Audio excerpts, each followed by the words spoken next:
السلام علیکم، کیسے ہیں آپ سب لوگ؟ امید ہے کہ سب ٹھیک ہوں گے۔ سٹوری کے آغاز سے پہلے چینل کو سبسکرائب کر لیں۔ آج کی سٹوری سارا نے حیدرآباد سے سینڈ کی ہے، جو کہ ان کے نانا کے ساتھ اور ان کے دوست کے ساتھ پیش آیا ایک سچا واقعہ ہے۔ آئیے میں آپ کو انہی کی زبانی سناتی ہوں۔ نانا جان بتاتے ہیں کہ یہ ان دنوں کی بات ہے جب ہم دیہات میں رہتے تھے۔ تب ہر گھر میں ٹی وی نہیں ہوتا تھا، دوسرے گاؤں میں پردے پر فلم دکھائی جاتی تھی، اور میرے دوست نے مجھے آ کر بتایا کہ فلم دیکھنے جانا ہے۔ آج مغرب کے وقت کسی کو مت بتانا، میں شام کو آؤں گا اور چپکے سے فلم دیکھنے چلیں گے۔ نانا جان نے بھی حامی بھر لی کہ چلو ٹھیک ہے۔ گاؤں والوں کی بہت سمپل لائف تھی۔ مغرب کی اذان ہوتے ہی لوگ کھانا وغیرہ کھا کر اپنے بستر میں چلے جاتے۔ نانا بھی کھانا وغیرہ کھا کر گھر کی سمت چلے گئے اور چارپائی بچھا کر لیٹ گئے۔ کچھ دیر بعد ان کے دوست نے باہر سے ایک چھوٹا سا پتھر پھینکا تو نانا جان سمجھ گئے کہ ان کا دوست آ گیا ہے، اور نانا ابو دیوار پھلانگ کر باہر کی سمت چلے گئے۔ اب دونوں دوست دوسرے گاؤں کی طرف چل دیے۔ واپسی پر کافی رات ہو گئی تھی، تبھی ایک ویران اور سنسان راستے پہ ایک بوڑھی عورت دکھائی دی۔ اس نے سر پر کپڑوں والی گٹھری اٹھائی ہوئی تھی۔ نانا نے سوچا کہ بزرگ عورت کی مدد کر دیں، نہ جانے کہاں جا رہی ہے اتنا وزن اٹھائے ہوئے۔ تب نانا ابو کے دوست کہتے ہیں چلو چھوڑو یار، پہلے ہی کافی دیر ہو گئی ہے اور نہ جانے کون ہے یہ عورت۔ تو نانا جی نے کہا پاگل ہو گئے ہو، بوڑھی ہے، ہمیں اس کی مدد کرنی چاہیے، ثواب کا کام ہے۔ تو دوست نے کہا کہ مجھے نہیں کمانا ثواب، تو سیدھا گھر چل۔ تو نانا جی کے کہنے پر دونوں بوڑھی عورت کے پاس گئے اور ان کو سلام کیا تو وہ بوڑھی عورت رک گئی۔ بیٹا میں اپنی بیٹی کے گھر سے واپس آ رہی ہوں، واپسی پر سواری دیر سے ملی اس لیے اندھیرا ہو گیا، بس کچھ فاصلے پر ہی میرا گھر ہے۔ موسم بھی کچھ آندھی والا تھا تو نانا جی نے کہا لائیے اماں جی سامان ہمیں پکڑا دیں، ہم آپ کو گھر تک چھوڑ دیتے ہیں۔ بوڑھی عورت بہت خوش ہوئی اور گٹری دوست کو تھما دی۔ کچھ ہی دور جا کر ایک قبرستان تھا اور اس کے سامنے ایک طرف چھوٹا سا گھر بنا تھا۔ وہ بوڑھی عورت اس گھر کی طرف چل پڑی، دونوں دوست بھی ساتھ تھے اس بوڑھی عورت کے ساتھ۔ نانا کے دوست اور ساتھ ساتھ نانا بھی تھوڑا گھبرا گئے تھے کہ قبرستان بھی پاس ہے اور گھر بھی، اندھیری رات بھی ہے۔ تبھی بوڑھی عورت نے دروازے کی کنڈی کھولی اور وہ بوڑھی عورت گھر کے اندر داخل ہو گئی۔ پھر کہنے لگی بیٹا اندر آ جاؤ، کچھ دیر آرام کر کے چلے جانا۔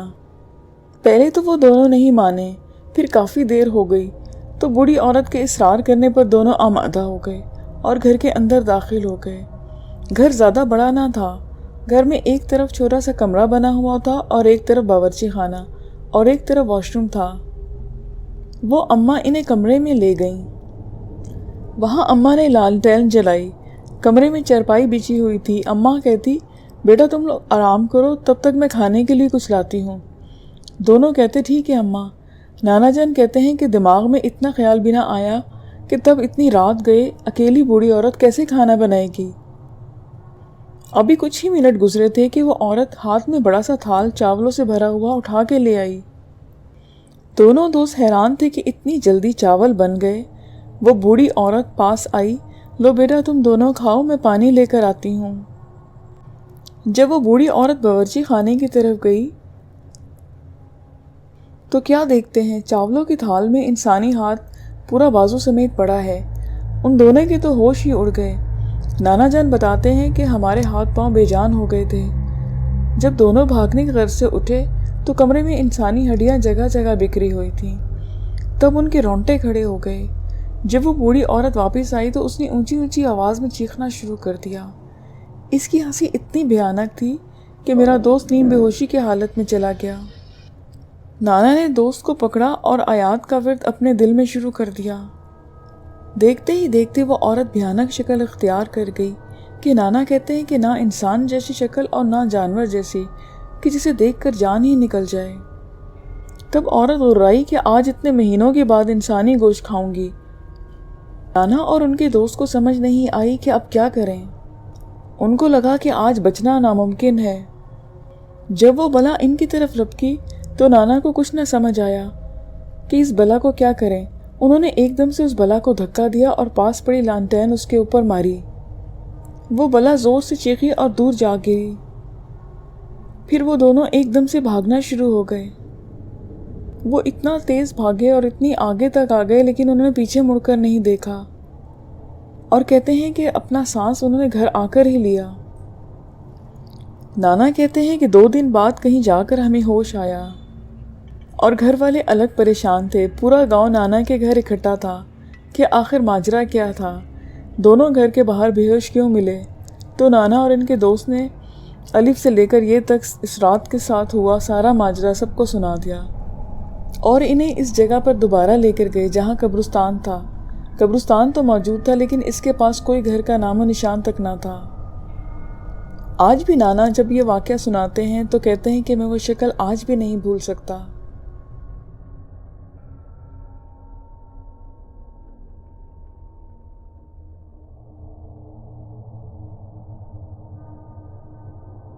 سیکنڈ ریئل انسیڈنٹ بھی حیدرآباد سے ہی ہے۔ ایک سبسکرائبر نے بھیجا ہے، انہوں نے اپنا نام مینشن کرنے سے منع کیا ہے۔ میں آئیے آپ کو انہی کی زبانیں سناتی ہوں۔ میں آپ لوگوں کے ساتھ ایک سچا واقعہ شیئر کرنا چاہتی ہوں۔ میرا گھر ایک کالونی میں ہے، اور یہ کالونی بہت پرانی ہے۔ اکثر کوارٹرز بہت بوسیدہ ہو گئے ہیں، کافی ٹائم سے مرمت بھی نہیں کی۔ ایک کوارٹر ایسا ہے کہ جو کہ جنات کے حوالے سے بہت مشہور ہے، کیونکہ یہاں رات گئے کچھ عجیب سی آوازیں سنائی دیتی ہیں۔ رات کے 12 بجے کے بعد جو بھی اس کے پاس سے گزرتا ہے، اس پہ عجیب و غریب وحشت اور خوف طاری ہو جاتا ہے۔ رات کے ٹائم وہاں سے لوگ نہیں گزرتے اور ڈرتے ہیں۔ اس کوارٹر میں گھنے درخت ہیں اور سناٹا ہے۔ کالونی میں نیا صفائی کرنے والا رکھا گیا، وہ یہاں کا نہ تھا، غریب آدمی تھا، بیچارہ دوسرے شہر سے ادھر آیا تھا تاکہ کوئی کام مل جائے۔ وہ دیہات کا رہنے والا تھا۔ جب اس نے اپنی ڈیوٹی شروع کی تو اس نے درخواست کی کہ اس کے پاس رہنے کی کوئی جگہ نہیں ہے، اس لیے اسے ادھر ہی کسی کوارٹر میں ایڈجسٹ کر دیں، کیونکہ اس کے ساتھ کوئی جان پہچان والا اور رشتہ دار بھی نہیں ہے۔ اس کو کہا گیا کہ یہاں کوئی کوارٹر خالی نہیں ہے، جو خالی ہے وہ وہاں رہنے کے لیے ٹھیک نہیں، پر وہ نہیں مانا۔ اس نے کہا میں اسی کوارٹر میں رہ لوں گا، میری مجبوری ہے، میں غریب آدمی ہوں، کہاں جاؤں کالونی سے۔ تو کالونی والوں نے اس کو بتایا کہ یہاں آسیب ہیں اور بھوت پریت ہیں۔ وہ ہنسنے لگ گیا۔ اس نے کہا کہ ارے بھائی، ہم دیہاتی لوگ اتنی سی بات پر نہیں ڈرتے، اور یہ جن بھوت پریت کچھ بھی نہیں ہوتے۔ کافی بحث کرنے کے بعد وہ اس کوارٹر میں شفٹ ہو گیا۔ اس کو وہاں کچھ عجیب و غریب محسوس ہو رہا تھا، کوئی سایہ جیسے اس کے پیچھے ہو، اور اس نے سمجھا کہ شاید وہ اس کا وہم ہے۔ گرمیاں تھیں تو اس نے رات کو سونے کے لیے باہر چارپائی بچھا لی اور لیٹ گیا۔ اسے ایسا لگ رہا تھا جیسے اس کا دم گھٹ رہا ہے، اور اس نے کافی بار پانی پیا۔ جیسے تیسے اس کی آنکھ لگ گئی۔ جیسے ہی آنکھیں بند ہوئی، اس کے بالوں کو کسی نے زور سے کھینچا اور زور زور سے ہوا چلنے لگی۔ اس ہوا میں بہت سارے لوگوں کی آوازیں تھیں۔ ایک کالے سائے نے اس کی چارپائی الٹ دی اور اس کو پورے صحن میں گھسیٹا۔ پھر بڑی مشکل سے وہ اس کوارٹر سے نکلا۔ صبح اس نے یہ واقعہ سب کو سنایا اور سب کے سامنے مان لیا کہ واقعی میں جن اور بھوت پریت ہوتے ہیں۔ میری مجبوری تھی کہ مجھے اس گھر میں رہنا پڑا۔ شکر ہے کہ اس نے میری جان نہیں لی۔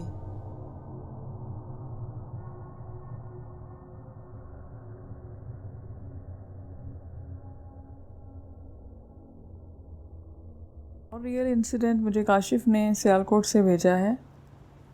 میری رہائش راولپنڈی اڈیالہ روڈ کے پاس کی ہے۔ 2009 میں میری فیملی سیالکوٹ رہی، جہاں ہمارے خاندان کے کافی لوگ رہتے تھے۔ میرے ماموں کی 2 بیٹیاں جو عمر میں مجھ سے کافی بڑی تھیں، جن میں ایک میرڈ تھی اور دوسری ماسٹرز کر رہی تھی۔ میری یہ دونوں کزن سسٹرز کافی کیئرنگ تھی۔ انہوں نے بچپن سے ہی مجھے گود میں کھلایا تھا۔ میری کزن ماریا جو میرڈ تھی، اس کا شوہر اس کے سسرال والے اس کے ساتھ اچھا سلوک نہیں کرتے تھے، بلکہ جادو ٹونا بھی کرتے تھے۔ جادو ٹونے کی وجہ سے میری کزن کے عجیب و غریب قسم کے دورے پڑتے، اور اسے اس قسم کی بیماری ہو گئی تھی کہ جن کے ٹیسٹ کلیئر آتے اور تکلیفوں کو ڈاکٹر کو سمجھ بھی نہیں آتی تھی۔ اکثر میری کزن کے گھر میں موجود کپڑوں کو بند الماریوں میں آگ لگ جاتی، کبھی کپڑے کٹ جاتے اور کبھی خون کے چھینٹے پڑتے۔ اس صورتحال سے پریشان بہت سے پیروں فقیروں عاملوں کو دکھایا، لیکن کوئی فرق نہ پڑا۔ دن بدن کزن کی حالت بگڑتی جا رہی تھی۔ پھر ایک دن کسی عامل نے بتایا کہ سیالکوٹ کا ہی ایک شخص ہے جو جادو اور جنات کے مسئلے حل کرتا ہے، اس کو ان صاحب کو دکھاؤ۔ اس دن ماموں کو ملنے میں بھی سیالکوٹ گیا ہوا تھا۔ میں اپنے ماموں اور دونوں کزنز کے ساتھ اس جادوگر شخص کے پاس گیا۔ وہ اپنے ماڈرن حلیے سے کسی بھی طرح عامل یا جادوگر نہیں لگتا تھا، اپنی گفتگو سے بھی ہائیلی ایجوکیٹڈ لگا۔ اس نے میری کزن کو اس سے ڈیٹیلز لیں اور ایک کھلی جگہ پر لے گیا۔ اس وقت رات کے تقریباً 10 بجے کا وقت اور جنوری کی شدید سرد رات تھی۔ اس آدمی نے اپنی گاڑی کی ڈگی سے ڈھیر ساری لکڑیاں نکال کر جلائیں، جس سے ماحول میں کافی حد تک روشنی ہو گئی۔ اس آدمی نے ہمیں دل مضبوط رکھنے کا کہہ کر کوئی منتر پڑھا۔ منتر پڑھنے کے بعد ہمیں بھی خوف محسوس ہوا اور دیکھا کہ میری کزن ماریا کے جسم کے اوپر کوئی سفید دھواں ٹائپ چیز نمودار ہوئی ہے، اور وہیں آنکھ کے قریب زمین پر ڈھیر سی ہو گئی اور ایک عجیب و غریب قسم کے وجود میں دکھائی دینے لگی۔ خوف سے میری بے حد بری حالت تھی۔ اس جادوگر نے اردو زبان میں اس شے سے کلام کیا، اور وہ شے بھی اردو زبان میں ہی اس جادوگر کو سلام کر کے بات کرتی رہی۔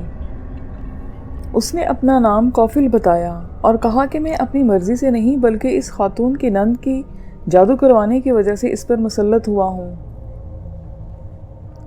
کوفل نامی جناتی مخلوق نے بہت سی باتیں میری کزن کے بارے میں بھی بتائیں، اور جادوگر ہونے کی وجہ سے جو اس نے یہ بات بتائی کہ اس کی نند نے کیسے کسی عامل کے ساتھ مل کر اس پر یہ عمل کروایا اور میں اس پر حاوی ہوا۔ پھر یہ سب باتیں کرنے کے بعد وہ مخلوق وہاں سے ہوا میں ہی تحلیل ہو کر غائب ہو گئی۔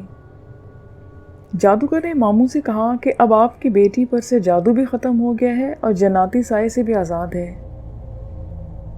اس واقعے کے بعد میری کزن، جس کو اولاد بھی نہیں ہو رہی تھی، شدید بیمار بھی رہا کرتی تھی، وہ بالکل تندرست ہو گئی۔ آج اتنے سال گزرنے کے بعد بھی میں یہ واقعہ نہیں بھولا۔